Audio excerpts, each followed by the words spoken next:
Halo bro, Assalamualaikum warahmatullahi wabarakatuh. Salam sejahtera bagi kita semua. Salam, Om Swastiastu, Namo Buddhaya, salam kebajikan, salam budaya, rahayu. Selamat berjumpa lagi dengan saya Agung dari GVB Pusaka Channel. Untuk tayangan kali ini, kita akan membahas mengenai satu suro terkait dengan pusaka. Dan tayangan kali ini akan kita fokuskan kepada para pemula. Kenapa? Karena kita harus mengenal lebih dahulu sejarah mengenai suro itu sendiri, satu suro, kemudian terkait dengan Muharram, satu Muharram, dan juga mengenai budaya tradisi pusaka. Oleh sebab itu, mari kita simak bersama-sama. Let's go.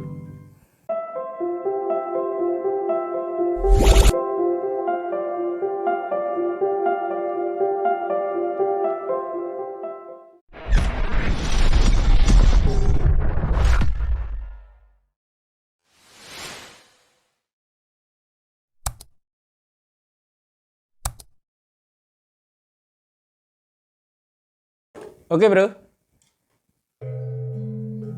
kita akan membahas mengenai satu suro, sejarah suro itu sendiri. Kita mengenal sudah lama terkait dengan suroan, ritual-ritual, adat-adat, istiadat yang terkait dengan suroan itu sendiri. Namun kita pasti belum banyak tahu mengenai sejarah suroan itu sendiri. Pandangan masyarakat Jawa tidak akan lepas terhadap mitos-mitos yang ada, yang diceritakan secara turun-temurun, tutur oleh para leluhur, yaitu datangnya Aji Saka ke tanah Jawa untuk membebaskan masyarakat Jawa dari para lelembut yang menguasai tanah Jawa pada saat itu. Sedangkan kalau kita mengenal satu suro lagi dari pandangan orang Islam atau bahkan sebelumnya Hindu, Buddha, maka tidak akan bisa lepas juga keterkaitan dengan Muharram, di mana satu Muharram sebagaimana kita ketahui bersama, pada saat era Khalifah Umar bin Khattab, beliau memulai penanggalan Islam itu di satu Muharram. Kemudian kok bisa menjadi bersamaan dengan satu suro? Hal itu tidak bisa lepas dari buah pikiran Sunan Giri kedua, yaitu Sunan Dalem, yang lahir 1506 sampai dengan 1545 di era Kerajaan Demak. Sebagaimana kita ketahui, Demak berdiri di era 1475 sampai dengan 1548. Sehingga hal tersebut mulai dilakukan adanya penyesuaian antara tanggalan atau kalender Masehi dengan kalender Hijriah. Di situ ada perbedaan mengenai baik itu tanggalan Jawa juga. Tahun Hijriah berdasarkan perputaran bulan, sedangkan tahun Masehi atau tahun Saka, tahun Hindu juga berasal dari perputaran matahari. Oleh sebab itu, maka ada perbedaan antara tahun Hijriah yang berdasarkan perputaran bulan atau lunar dengan kalender Jawa atau Masehi yang saat ini, yaitu perputaran matahari. Sehingga hal itu menjadikan Sunan Giri Dalem berpikiran untuk menyesuaikan di antara keduanya. Sebagaimana kita ketahui pula, dalam tahun Jawa kita mengenal ada 7 hari: Senin, Selasa, Rabu, Kamis, Jumat, Sabtu, dan Minggu, serta 5 pasaran, yaitu Pahing, Pon, Wage, Kliwon, dan Legi. Namun perlu diketahui juga ada perbedaan lagi ketika memasuki tahun Jawa. Ada yang namanya istilah windu. Satu windu 8 tahun. Nanti di situ akan ada perbedaan pula ketika sudah mencapai angka tahun ke-8 atau Jimawal, maka ada perbedaan. Satu suro lebih lambat daripada satu Muharram. Kemudian di tahun 1628 sampai dengan 1629 kita ketahui masa pemerintahan Sultan Agung Hanyokrokusumo.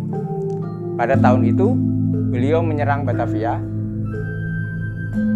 2 kali namun gagal. Oleh sebab itu, setelah kegagalan itu, beliau mencanangkan adanya perpaduan kalender. Karena kita ketahui beliau adalah ahli strategi yang mumpuni. Yaitu apa? Guna menyatukan antara kaum santri dengan kaum abangan. Santri ada di pesisir bagian utara dari Pulau Jawa yang menggunakan kalender Hijriah, sedangkan kaum abangan banyak menggunakan tahun Saka masih.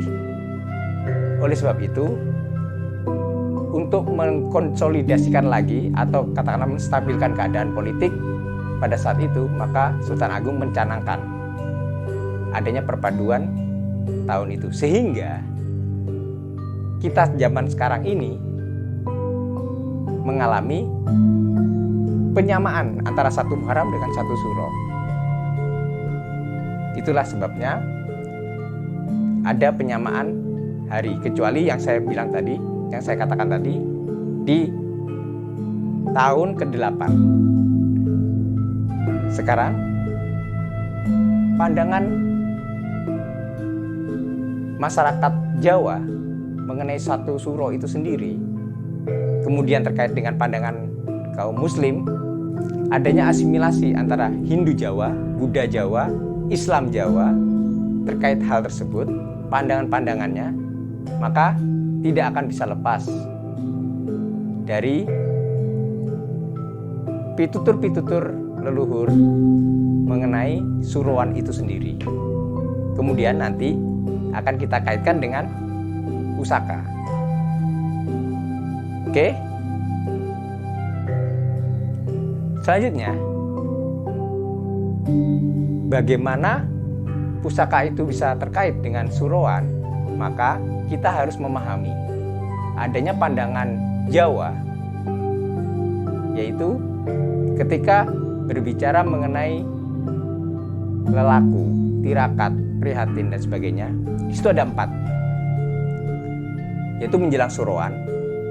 Pandangan Jawa menyatakan 1, mereka harus melakukan sebuah ritual atau tata cara atau katakanlah perbuatan.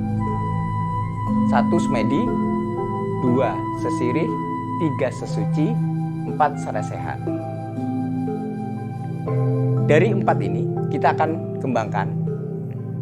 Bila kita bicara semedi, maka dalam pandangan Jawa, semedi bisa diartikan topo, artinya kepasrahan terhadap Tuhan Yang Maha Esa.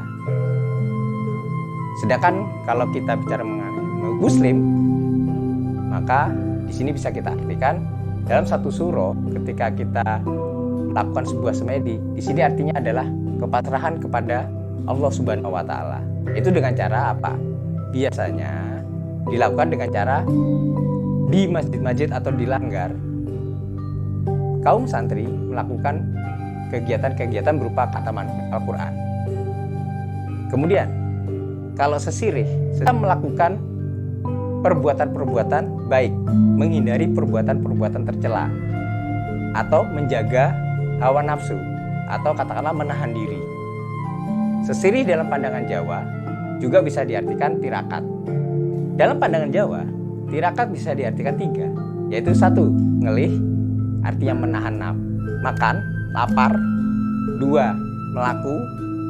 3, melek. Di sini dalam pandangan Jawa ketika ngelih, yaitu biasanya mereka melakukan puasa. Di situ banyak, ada poso mute, ada poso pendem, polo pendem, yaitu makan makanan yang ditanam dalam tanah, artinya buah-buahan kayak misalnya ketela, kentang dan sebagainya. poso polo gantung, artinya buah-buahan yang menggantung. Kemudian tadi saya sebutkan poso mutih, ada juga poso ngepel, artinya ngepel itu makan nasi yang satu kepal saja, dan lain sebagainya. Banyak macam-macam puasa di masyarakat Jawa. Kemudian melaku. Kalau melaku, dalam beberapa masyarakat di Jawa ini biasanya melakukan lelono atau berjalan sambil bertafakur, berjalan sambil introspeksi. Kalau di Jogja, satu suro, melaku bisa dikatakan mubengi benteng. Kemudian melekan, jelas melek sebagaimana kita ketahui yaitu menahan kantuk. Masyarakat Jawa biasanya melekan sampai pagi menjelang malam satu suro itu.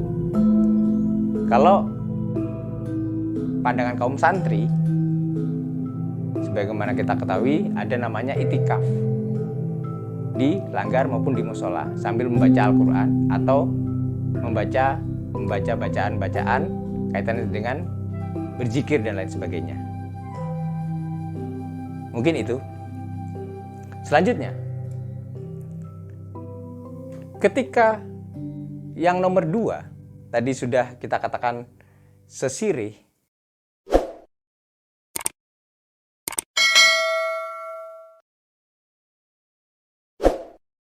yang ketiga sesucen, yaitu artinya mensucikan, membersihkan, baik terhadap diri sendiri maupun terhadap pusaka. Biasanya masyarakat Jawa melakukan membersihkan diri yaitu dengan mandi malam dengan bunga atau bahkan kumkum. Nah, yang membersihkan pusaka inilah kita akan masuk ke dalam pembahasan kita, yaitu keterkaitan suroan dengan pusaka. Sedangkan yang keempat, yaitu sarasehan, adalah merupakan perbuatan-perbuatan baik kepada sesama, baik itu olah rasa ataupun bertemu dengan masyarakat. Setelah kita membahas 4 tadi, maka yang bisa kita lihat saat ini adanya budaya tradisi yang masih berlangsung di masyarakat kita, di seluruh kota maupun di beberapa daerah di Jawa Timur, Jawa Tengah, Jogja maupun Jawa Barat, melakukan ritual menyambut satu suro. Misalnya di Solo, Surakarta melakukan kirap, yaitu dengan kirap Kebo Bule yang merupakan anak turun dari Kiai Slamet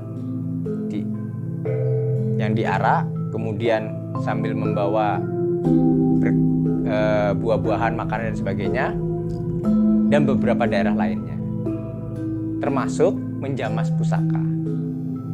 Nanti akan kita bahas lebih dalam lagi. Menjamas pusaka sebagian besar dilakukan masyarakat Jawa di bulan Suro atau bulan Muharram. Namun ada pengecualian yang saya ketahui berdasarkan literatur baik itu di internet maupun di beberapa bahan bacaan yang saya baca. Misalnya di Demak itu di bulan Dzulhijjah, sedangkan di Cirebon bulan Maulud melakukan penjamasan pusaka. Ketika kita bicara masalah penjamasan pusaka, lebih khususnya dalam adat tradisi, budaya tradisi, karena sebenarnya banyak sih. Jadi ada ruatan desa, ada sedekah, ada bahkan selamatan, ada macam-macam untuk menyambut tahun baru Jawa atau tahun baru Islam, satu Muharram maupun satu Suro. Oleh sebab itu, satu Suro yang bertepatan dengan satu Muharram, yang saya bilang pengecualian untuk 8 tahun ke-8 tadi, itu sangat sakral, oleh masyarakat Jawa, terutama Muslim Jawa.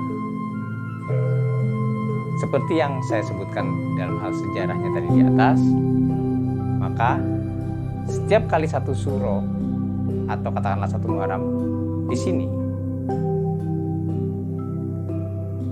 para pemilik pusaka, sebagaimana yang kita ketahui bersama kaitan dengan sesucian tadi, ada dua makna sebenarnya yang bisa kita lihat atau kita perhatikan, yaitu secara teknis maupun secara spiritual atau spiritual. Secara teknis berarti membersihkan pusaka agar terhindar dari karat atau korosi. Yang kedua, secara spiritual atau secara spiritual merupakan penghormatan terhadap benda pusaka. Sebagaimana kita ketahui, benda pusaka merupakan simbol-simbol pemaknaan filosofis hubungan dengan Tuhan atau hubungan dengan Allah Subhanahu wa taala. Selain itu pula, secara esoteris, orang melakukan penjamasan pusaka juga untuk menjaga tuah atau daya atau spirit yang terkandung dalam sebuah pusaka itu sendiri. Setelah kita mengetahui pemaknaan mengenai penjamasan atau secara sesucian terhadap benda pusaka, maka perlu kita ketahui dulu penjamasan itu sendiri. Sebagaimana kita ketahui, arti jamas adalah membersihkan atau mensucikan. Sedangkan jamasan secara real itu adalah merupakan ritual budaya dalam hal pembersihan pusaka yang diikuti dengan ritual-ritual lainnya. Pusaka, terutama keris, diakui oleh UNESCO karena intangible-nya, karena di luar kebendaannya, termasuk ritual-ritual mempusakakannya. Ketika kita bicara jamas atau menjamas, maka saya membagi dua di sini. Karena apa? Karena adanya perbedaan-perbedaan dalam prosesi penjamasan itu sendiri. Serta tujuannya juga bisa dikategorikan ada hal yang berbeda pula. Secara tradisional maupun secara modern kita saat ini. Namun itu adalah merupakan sebuah pilihan. Nanti akan saya sampaikan pilihan-pilihan mana yang dapat buru-buru bisa ikuti. Dalam beberapa daerah pun begitu. Jadi ada perbedaan penjamasan. Namun pada pokoknya penjamasan tidak akan bisa lepas dari satu, tentunya adanya pusaka itu sendiri. 2, air. 3, itu kembang. 4, itu dupa atau menyan atau hiu. Serta 5, ritual-ritual lainnya. Namun jamasan dalam arti kecil, membersihkan pusaka dalam arti kecil juga ada perbedaannya. Di sini cukup tidak sampai mewarangi, namun hanya berhenti ketika membersihkan dengan air kembang saja. Kembang di sini pun ada perbedaan dari berbagai macam daerah pula. Ada yang cukup 3 macam, ada yang katakanlah kembang setaman 5 macam, atau lebih, harus ada 7 macam minimal. Jadi katakan kembang setaman itu apa sih? Mawar, melati, kenanga, kantil, serta daun pandan. Namun di beberapa daerah harus 7 minimal.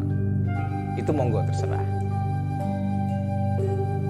Nah, kenapa saya katakan ada perbedaan jamas dalam arti luas maupun dalam arti sempit?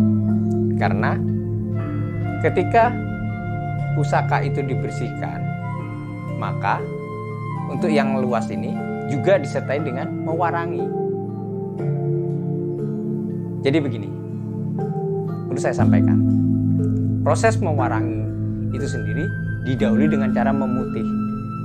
Memutih yaitu pusaka diberi air jeruk yang sebelumnya direndam dengan air kelapa. Pusaka itu direndam dengan air kelapa. Minimal 24 jam sebelumnya. Kemudian baru diberi air jeruk berulang-ulang, atau zaman dulu juga disertai dengan klere. Kalau sekarang mungkin bisa dengan sabun colek. Dilakukan berulang-ulang hingga pusaka itu putih, menjadi putih besinya. Supaya apa menjadi putih itu tadi? Untuk membersihkan karat, kotoran, ataupun air warangan yang lama. Baru setelah itu diberi air warangan. Air warangan ini pun bisa dari batu warangan secara tradisional ataupun dengan zat kimia tertentu, terutama dari arsenik yang bisa kita dapatkan di toko-toko, baik itu toko konvensional maupun online. Ada yang dari Cina, ada yang dari Jerman, dan lain sebagainya. Setelah diputihkan kemudian diberi air warangan, barulah dibersihkan dengan air kembang tadi. Setelah air kembang, diberi air kembang, kering, baru dikasih minyak. Diberi minyak pusaka. Namun, yang jamasan dalam arti kecil, itu hanya diberi air kembang tadi, serta diberi minyak. Di sini pun ada perbedaan pandangan juga, tapi monggo terserah lagi. Itu adalah bukan pilihan. Karena jamasan dalam arti luas itu cukup dilakukan 5 tahun sekali, tidak setiap tahun. Karena air warangan yang diberikan kepada bilah pusaka, kalau terlalu sering dilakukan, itu malah membuat pusaka itu sendiri menjadi rusak. Serta air dari jeruk nipis yang mengandung asam serta air kelapa juga mengandung asam, itu juga merusak bilah. Sehingga cukup 5 tahun. Kalau untuk tiap tahun, periodisasi tiap tahun, cukup yang jamasan dalam arti sempit, yaitu diberi olesan air kembang dengan menggunakan kuas, kembang setaman ataupun kembang yang 7 macam tadi. Setelah kering, dikeringkan. Untuk saat ini, di era saat ini, bisa dengan hair dryer. Jadi mengeringkannya tidak perlu dengan sinar matahari, karena waktunya lama, cukup dengan hair dryer. Bisa kita lakukan, baru dikasih minyak. Di sini ada pandangan yang saya sebutkan tadi. Bukannya saya menyalahkan ajaran leluhur, namun pada era zaman saat ini, alangkah baiknya kita lebih bijak, karena air yang mengandung asam itu sangat merusak bilah. Bahkan ada pandangan air kembang itu pun juga bisa merusak bilah. Kenapa? Kembang tadi kan ada getahnya, sehingga itu pun menjadi sebuah istilahnya zat-zat yang ada dikandung dalam kembang tadi itu juga bisa merusak kalau terlalu sering dilakukan. Caranya gimana? Caranya kembang tadi tidak langsung, artinya kita simpan dulu setengah hari atau semalam, taruh di kamar mandi masih segar, getahnya sudah tidak ada, baru nanti kita masukkan dalam air, kita berikan kepada pusaka secara ritual. Kalau secara wangi-wangian, cukup nanti di minyak tadi. Karena minyak pusaka itu kan ada yang dari bibit cendana, melati maupun wangi-wangian yang lain. Asalkan jangan menggunakan jafaron dan sejenisnya. Itu juga akan merusak bilah pusaka. Kenapa saya katakan kayak seperti ini? Karena ini terkait dengan pelestarian benda pusaka itu sendiri. Dalam kesempatan kali ini, saya akan sedikit memberikan contoh cara minyaki pusaka, terutama bagi para pemula yang biasanya tidak tahu cara meminyaki pusaka. Yang pertama-tama, kita siapkan minyak pusaka. Monggo terserah,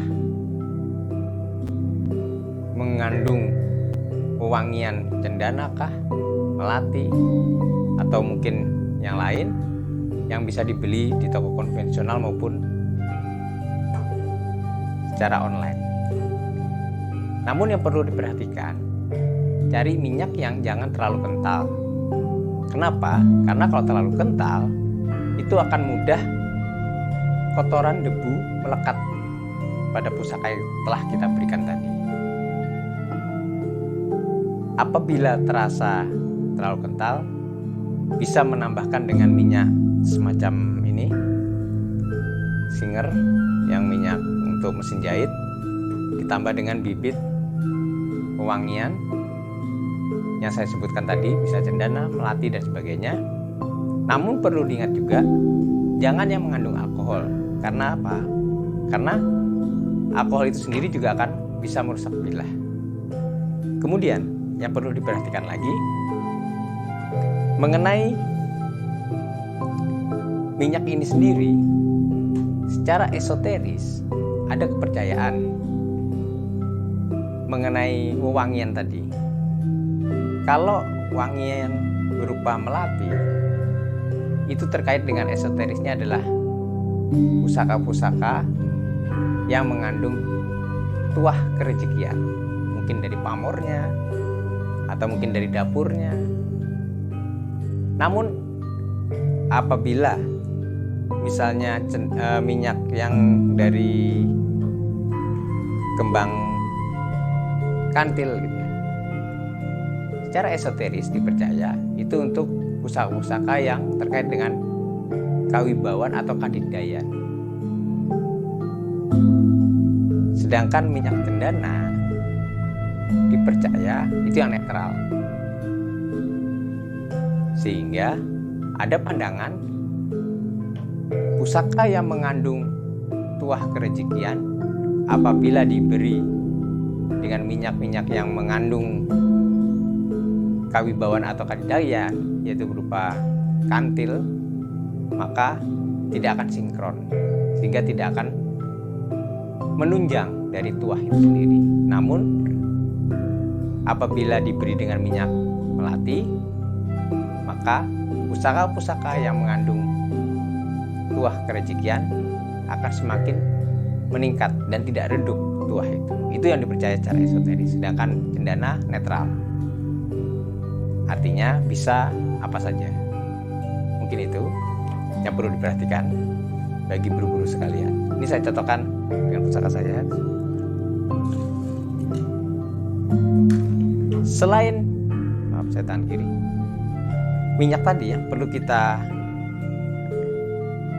siapkan semacam ini, yaitu kuas. Kemudian tisu apabila kita perlukan terlalu banyak sehingga bisa kita lap. Cara mengolesnya, kita ambil secara sedikit saja, sedikit demi sedikit, tipis, kita oleskan dari bawah ke atas.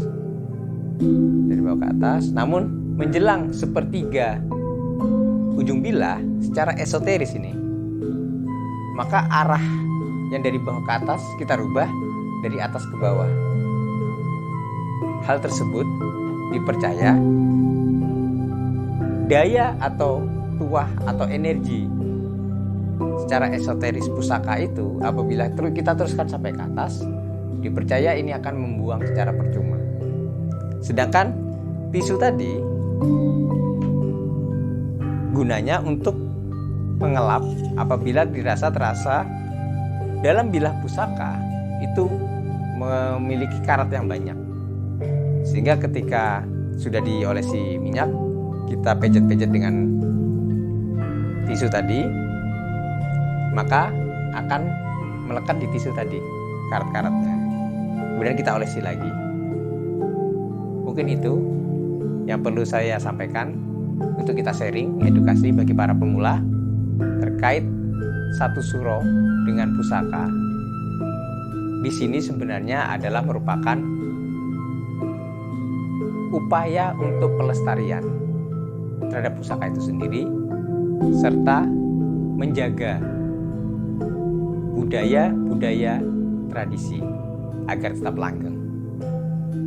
Selain itu pula, secara pragmatis sebenarnya yang bisa kita dapatkan dalam hal penjamasan pusaka secara 1 tahun sekali sebenarnya, itu menjaga diri kita sendiri agar selalu konsisten untuk selalu merawatnya.